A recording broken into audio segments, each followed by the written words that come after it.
G'day and welcome back to The Shed. Today we go back to 1997 to take a look at the Nebula award-winning novel for that year, Vonda McIntyre's The Moon and the Sun. So what I would like to do as always is provide a spoiler-free plot overview. I'll talk to what I liked and what I didn't like. I'll put it to the memory test. We'll make some recommendations based on similar novels that we've read and ranked on the ever-growing SCI-FI Shed ladder, where I've been ranking all the Hugo and Nebula award-winning novels, and this one will be no exception. So the novel is set in this alternate timeline in King Louis XIV's court, and it tells the story of this young Mademoiselle Marie-Joseph de la Croix. And her brother Yves has just come back from this expedition funded by the king to hunt down these sea monsters.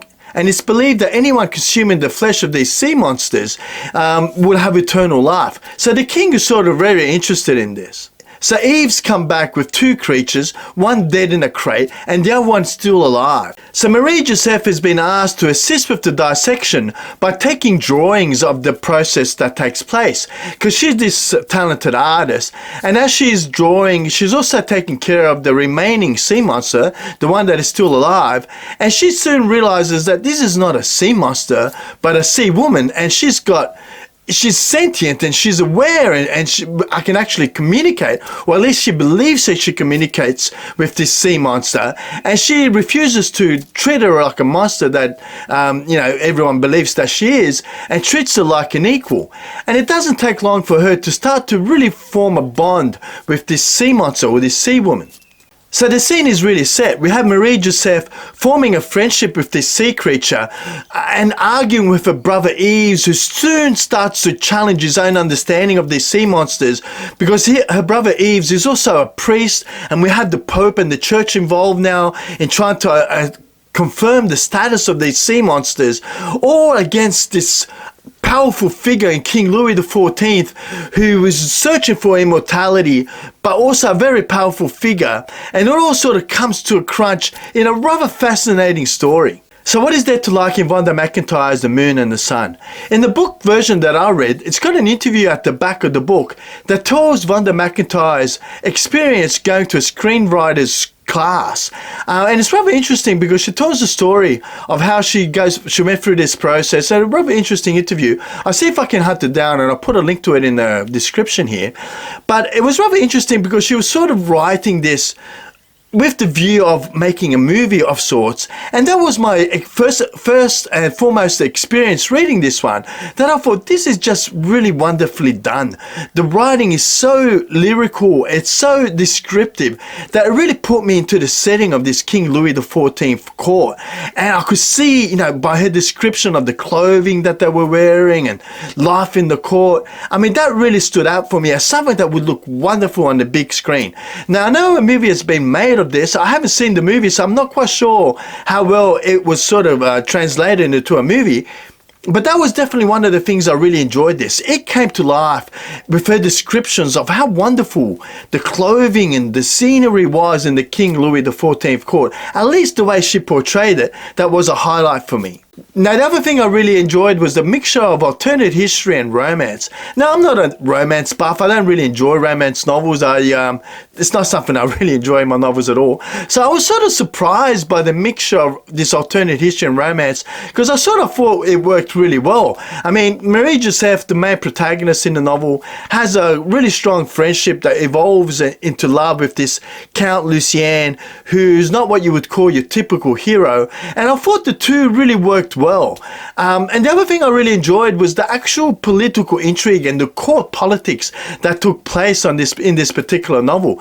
There was a section there that had me reading it over a couple of times, because it was this convoluted setting, and like how far people went to hide their affairs and their true loves, and how it was just a really weird and complex web that they spun that I thought was really fascinating.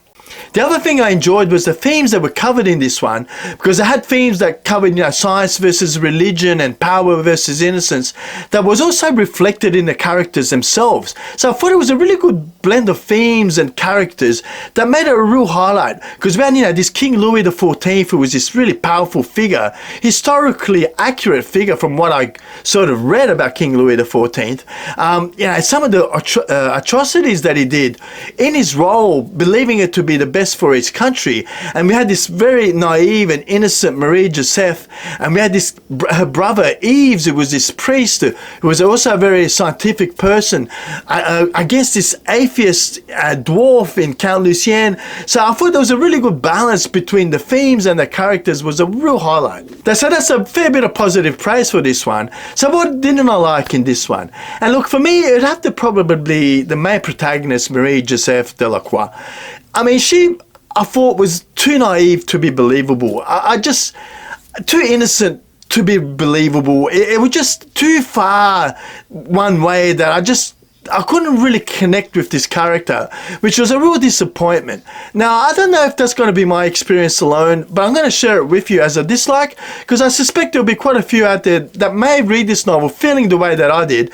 And if you have read, I'd love to see your comments down below, because I was sort of sitting on the fence as, is this really my problem, or is this something that is broader than that? So I'd love to hear your opinions on it. The other thing I'd have to say is that this one got too bogged down in the details. As much as I liked the way Vonda McIntyre sort of painted this wonderful scene in the courts of King Louis XIV, I just thought sometimes it got too bogged down. I mean, sometimes you'd go for what felt like pages talking about people's appearance and talking about the halls and the hangings and the paintings and stuff. I mean, it was wonderfully done, and it sort of was immersive at times, but I just felt it sometimes went too far and slowed the plot down to a point that it sort of got boring a bit for me. The other thing I'd have to say is that as much as they had some really interesting themes, I think at times it just got a very superficial glance at the problems. I mean, there's one section there where this Marie Joseph has a slave, the slave sort of has a word or two with her, and she immediately says, yes, I believe you're right, and you're going to be a free person. And then her brother comes back in, and he says something that sort of makes her think, well, maybe you should just come and live with us as a free woman. And it was just, I don't know, it was again just the mix of naivety and just superficial treatment of these themes and subject matters that, again, was a bit, I don't know, it just left me lacking. And when it comes to the execution and we rank it on the board, I think I'm going to have to deduct some points off it just because of those things. But potentially the biggest criticism I had here was the sea creatures themselves. I just really wanted to understand more about these sea creatures. I wanted to understand the history, what brought them here.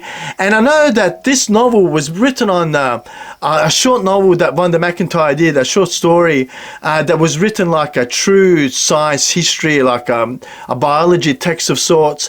And maybe I should go back and read that, because that's sort of more of what I wanted in this one, is a little bit more of an understanding of these sea creatures, how they came to be, and if they were really human. I mean, we got a bit of an understanding why that was, but I would have really loved to see that explored a whole lot more than what it was. So when it comes to recommendations, look, I would still recommend this one. It wasn't a bad read, and I did enjoy it from cover to cover. But if I was to recommend similar novels that were potentially better than what we have here, which may be a bit of a hint as to where this one lands on the Sci-Fi Shed ladder, I'd have to say have a go at The Snow Queen by Joanne da Vinci, because this one was definitely a character-driven novel. I really enjoyed this one. I was sort of surprised by just how interesting it was. But there's also these sea creatures in this novel that also rumored to give you some kind of eternal life, as was the case for the Snow Queen here, or at least a prolonged life. So I think if you like those themes of these sea creatures who are somewhat sentient, but we're mistreating them because of their healing qualities, but you want to see a better character-driven novel, then I say definitely have a go at Joanne da Vinci's The Snow Queen. Now, when it comes to this novel, when it comes to the characters and those real historical characters that we have in Louis XIV. And if you like sort of that mix with your science fiction or fantasy novels, then my favorite when it comes to that would have to be To Your Scattered Bodies Go by Philip Jose Farmer, because the main protagonist here, Sir Richard Francis Burton, is a really interesting real historical character. It's a fascinating read in itself. I'd love to read a couple of biographies on the man, because he's a fascinating character, very polarizing, very divisive figure he was. But To Your Scattered Bodies Go couples those really interesting historical characters with a wonderful mystery that I thought this is absolutely one of my favorite characters. So again, if you like those real historical settings, historical figures into your science fiction or fantasy, and you haven't read this one, I definitely think you owe it to yourself. When it comes to painting the picture of what life was like in Louis XIV's court, or what life was in this, historic times, I'd say definitely have a go at Jonathan Strange and Mr. Norrell. This is a pretty big chunky novel, and the font in this is ridiculously small. But this is just a wonderfully written novel that takes you back to, earlier, 1800s, I think it was, England time frame. And it was just a wonderfully character-driven novel again. Interesting concept, wonderfully written novel that if you like that in your novels, I say definitely have a go at Jonathan Strange and Mr. Norrell. During my review, I mentioned the fact that I was surprised by that blend of alternate history and romance, and it sort of appealed to me. I thought it was okay.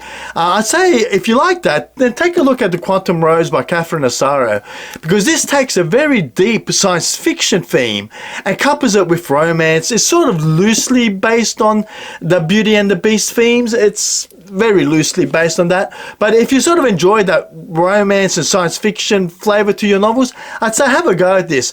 You're probably spoiled these days when it comes to what are they called, romance novels. Those fantasy and romance novels, there's quite a few out there at the moment, but this is a science fiction and romance theme blend, and if you enjoy that, I think have a go at Quantum Rose. I think you'll enjoy it as well. Now, when it comes to the memory test, this one was memorable for one thing, and one thing only, really. It was that setting. I mean, when I read this, it must have been early 2000s last time I read The Moon and the Sun by Vonda McIntyre. And I've got to say that this time around, the plot and even the sea creatures, honestly, there was so much I could not remember about them. But what I did remember quite clearly was the setting. I do remember that King Louis XIV court, and just how beautifully it would be, done as a movie. And I've got to watch the movie that was made for this. I believe there has been a movie released. I haven't seen it, so I definitely want to check it out, because I thought, that's definitely one thing that stood out for me when it comes to the memory test. We're going to need to rank it on the Sci-Fi Shed ladder. I'm staring at the B side of the board, and I don't think I'm going to flip it around. Let's see exactly where it's going to land though.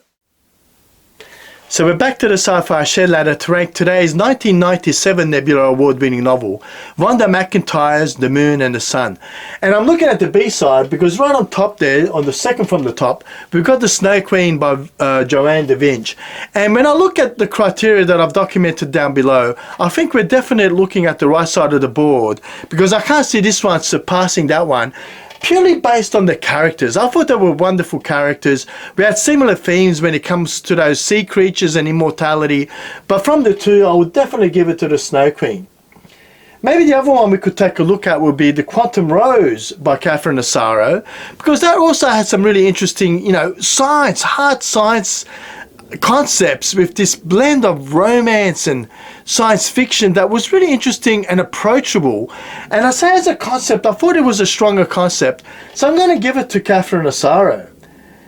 I've also got Dream Snake here by Vonda McIntyre herself, because again, that was a really interesting novel, very similar writing styles, but I'm going to give it to Dream Snake because I thought she painted a really wonderful scene of this dystopian future and glimpses of some kind of event that took place there, and enough hints and that interesting story around these dream snakes and this alienness of it all that I thought made it for a more memorable and much more interesting novel than we found in The Moon and the Sun.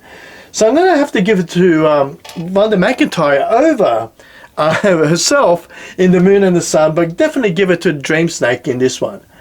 So we're looking at some rather interesting novels there with Hominids, No Enemy But Time by Michael Bishop, Down Below Station. And it really could be anywhere there when I look at my criteria. But I think I've made up my mind. And I'm going to give it to Hominids by Robert J. Sawyer over The Moon and the Sun. But The Moon and the Sun just over Harry Potter, The Goblets of Fire. But then I second guess myself. And I'm going to say, you know what? This is another one of those interesting ones where Harry Potter moves up the list a bit. Because I think overall, what made this novel interesting, The Moon and the Sun, was that King Louis XIV court. But he really was the star, I think, in this novel and that whole setting.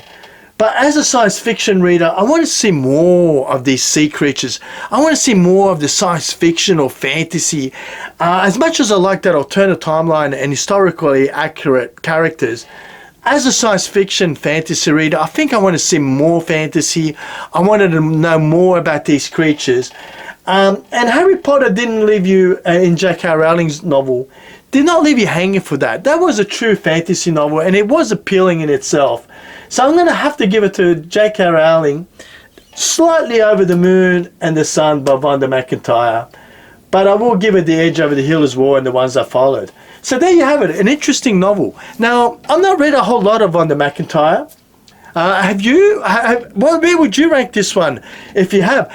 Can you recommend other Vonda McIntyre novels? Because I would love to read them. I think she's got something to say in this really interesting novels that I've read here. I think I may have read another one or two of her Star Trek novels in the past, but they're the two sort of science fiction novels that I've read. But I'd love to hear your opinions. I've been Peter. This is a bit. I've been Peter. This is The Shed, and I'd love to see you next time in The Shed.